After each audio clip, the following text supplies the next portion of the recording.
Second language English SSLC Pro section. Today let us study the second unit. There's a girl by the track by Divan Kanal. Nobody to go where this youngster did. As the Mumbai suburban electric train made its 22nd 6:32 p.m. halt at a station, commuters swarmed out and into its 12 packed coaches. It's a regular scene in and around India's most populated metropolis. Having just managed to squeeze herself into a ladies' compartment, 21-year-old call center executive Roma Telreja tried to settle into a corner near the door. The train hurtled ahead, and Roma, jammed between other women, was trying to find some space to stand safely on when she suddenly got pushed, lost her tenuous foothold, and panicked. Her hands reached for the steel rail above, but finding only air, Roma was thrown out of the coach. The clattering roar of the train muffled the thud of her fall on the ground more than a meter below. She was knocked senseless. Standing near the door of another train speeding in the opposite direction, 20-year-old Baleshwar Mishra could not believe what he had just seen, a young woman in a black salwar kameez lying next to the tracks. Meanwhile, gasps and screams emanated from his compartment. "There's a girl by the tracks," the voices cried out. Impulsively, Baleshwar went and grabbed the train's red emergency chain and pulled it down frantically. The train screeched slowly down. He then surveyed the compartment full of weary faces. "Let's go and help her," he shouted. But nobody volunteered, afraid of getting involved, of being inconvenienced, perhaps.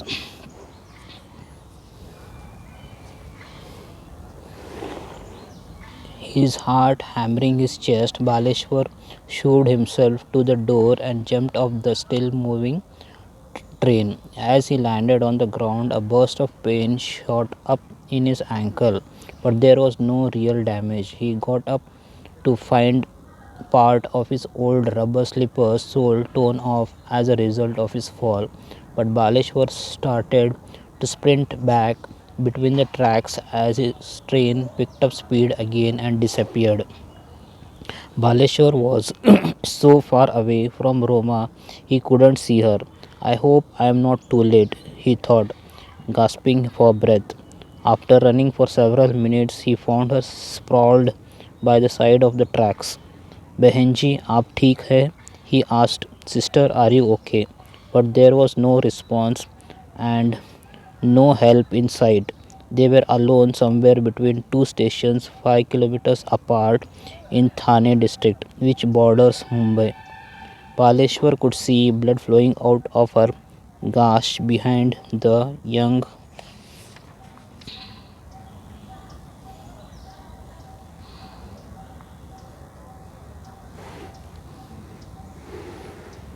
woman's head.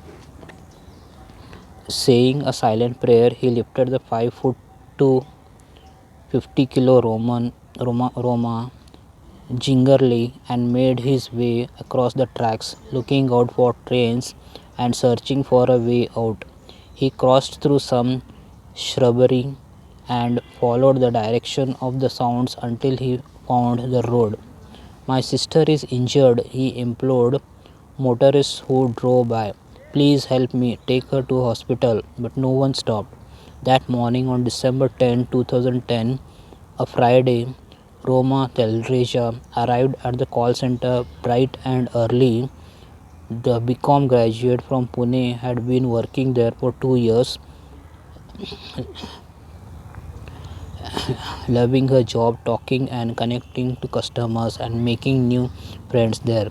After work, she went to the cafeteria where she and her friends joked, laughed, and made plans for the weekend.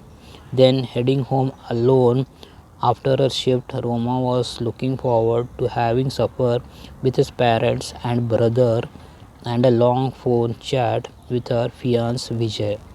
Baleshwar Mishra has a very different story.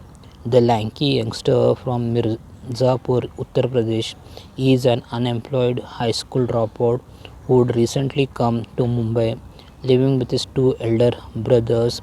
His job hunt had proved fruitless. Now he was treading water and had resigned himself to the fact that he was running out of options. He had spent his day with a friend, grabbed lunch, and watched a movie. As Baleshwar boarded the train home, he pondered over his future, but all he could now think of was saving a stranger's life. Innumerable motorists drove by, some even slowing down to see the young man struggling to hold the blood covered woman in his arms. Just when he had begun to lose hope, a tempo truck pulled over and its driver, a middle aged man who spoke Gujarati, stepped out. Help me, Baleshwar pleaded, and the man helped Baleshwar lay Roma down in the back of his truck. Baleshwar was quickly telling the driver what had happened when a traffic policeman arrived. Take the girl to Airoli, suggested the cop. There is a hospital there, but Baleshwar disagreed. Airoli was at least 10 kilometers away.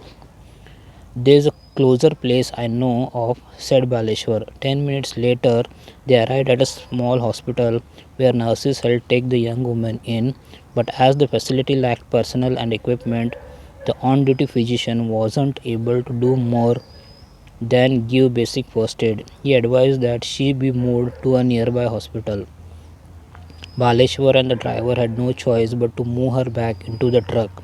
When the vehicle lurched forward, Roma steered and her eyes fluttered open. What's your name? Asked Baleshwar, who with her in the back of the truck. Who was with her in the back of the truck?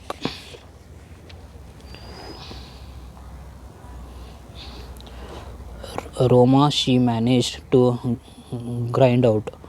Whom can I call? He asked quickly, fearing that she would black out once more. My brother Dinesh, she said, slowly giving him Dinesh's cell phone number. Baleshwar memorized it and watched as Roma's eyes soon lost focus and rolled back into the darkness. Chacha, can I borrow your mobile? Baleshwar asked, and the driver passed him his mobile. Dinesh Talreja was wrapping up his day at his marketing job at a retail outlet in Ullasnagar when his phone rang from a number he didn't recognize. Dinesh bhai, a young voice asked, your sister Roma has fallen off a train and we are taking her to Divine Hospital in Gansoli. Roma arrived at Divine Multi-Speciality Hospital and Research Center minutes later.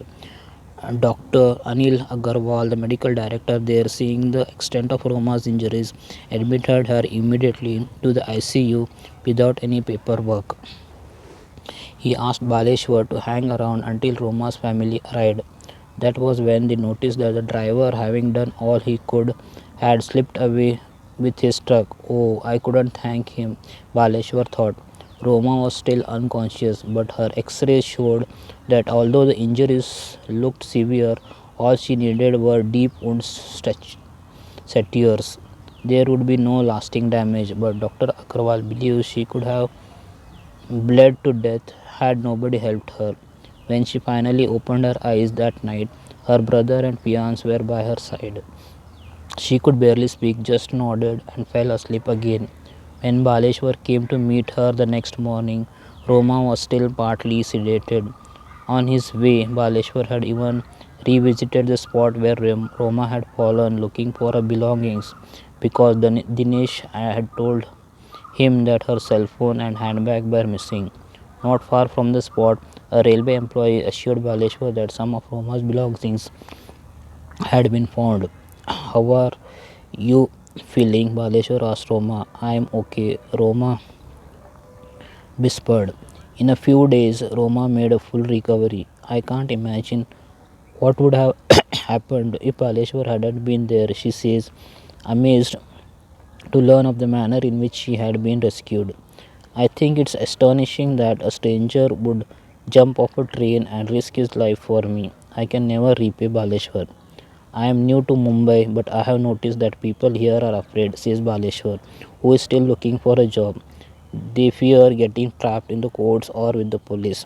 So, why did he do it? She needed help. Baleshwar puts it simply.